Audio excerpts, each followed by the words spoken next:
मेरठ के सबसे प्रमुख सूरजकुंड पार्क के सुंदरीकरण के लिए अब शासन ने तीसरी और अंतिम किश्त भी जारी कर दी है, जिसके चलते अब जल्द ही सूरजकुंड पार्क की सुंदरता और निखरकर सामने आएगी। केंद्र सरकार की ओर से अमृत योजना के तहत मेरठ 4 पार्कों के सुंदरीकरण के लिए चुना गया था, जिसमें से सभी चारों पार्क सूरजकुंड पार्क, मंगल पांडे नगर पार्क, जागृति विहार के सेक्टर 2 का सामुदायिक पार्क और शास्त्री नगर डी ब्लॉक सामुदायिक पार्क की 2 किश्त पहले ही आ गई थी, लिहाजा काम भी शुरू हुआ और दिखाई भी दिया। लेकिन तीसरी किश्त न आने से काम बीच में ही रुक गया। सूरजकुंड पार्क के लिए प्रस्तावित 135.50 लाख रुपए में से अब तीसरी और आखिरी किश्त 43.36 लाख रुपए भी जारी हो गई है, जिसके बाद अब जल्द ही अधर में लटका काम शुरू हो जाएगा, जबकि अन्य 3 पार्कों की तीसरी किश्त का अभी भी इंतजार है। लॉकडाउन खत्म होने के बाद शासन ने एक बार फिर सरकार की सभी योजनाओं को अमली जामा पहनाना शुरू कर दिया है।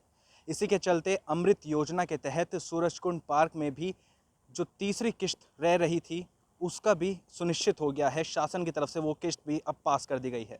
यानी कि मेरठ का सूरजकुंड पार्क, जिसका सौंदर्यीकरण के लिए करीब 136 लाख रुपए प्रस्तावित किए गए थे, 2 किश्त आ चुकी थी, लेकिन तीसरी किश्त का इंतज़ार था। अब शासन ने वो तीसरी किश्त भी पास कर दी है, जिसके बाद अब सूरजकुंड पार्क का जो सौंदर्यीकरण कुछ बचा हुआ था वो एक बार फिर उसी चरणों पे चलना शुरू हो जाएगा और अब जल्द ही यहाँ पे काम होना शुरू हो जाएगा। एक नज़ारा मैं आपको सूरजकुंड पार्क का दिखाना चाहूँगा। ये वही पार्क है जो अब से तकरीबन कुछ साल पहले तक पब्लिक यहाँ पे आया करती थी, लेकिन इस तरीके का नज़ारा नहीं था। अब पार्क के हालात, पार्क की सूरत कुछ बदली सी है। चारों तरफ यहाँ पे हरियाली है और जो नगर निगम की तरफ से यहाँ पे काम कराया गया था 2 किश्तों के अंदर, उसमें भी काफ़ी फ़र्क यहाँ पे देखा जा रहा है।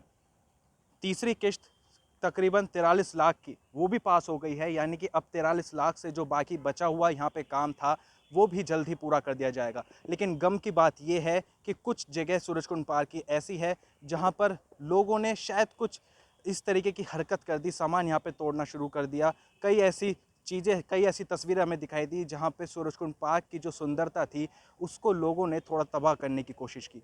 उसके ऊपर नगर निगम अब थोड़ा ध्यान देगा और कोशिश करेगा कि जितनी भी यहाँ पे अब कमियाँ इस बीच में, लॉकडाउन के बीच में आई है, उसको जल्द ही पूरा कर दिया जाए और तीसरी किश्त जो आ रही है उससे एक बार फिर सूरजकुंड पार्क का जो सौंदर्यीकरण है उससे पार्क को अच्छे तरीके से लगाया जाए और एक नया निखरता हुआ जो सूरजकुंड पार्क है, यानी मेरठ की जो पहचान नई बन के सामने आने वाली है, उसको लेकर नगर निगम अच्छे से काम करेगा। इसी के साथ ही आपको बता दें कि मेरठ में 4 ऐसे और पार्क हैं अमृत योजना के तहत जिनका सौंदर्यीकरण होना है, जिसको लेकर नगर निगम अब जल्द ही धरातल पे आकर काम शुरू कर देगा और एक नई सूरत मेरठ की दिखाई देगी। वीडियो जर्नलिस्ट राजेश शर्मा के साथ प्रत्युष शर्मा, न्यूज़ 80 मेरठ।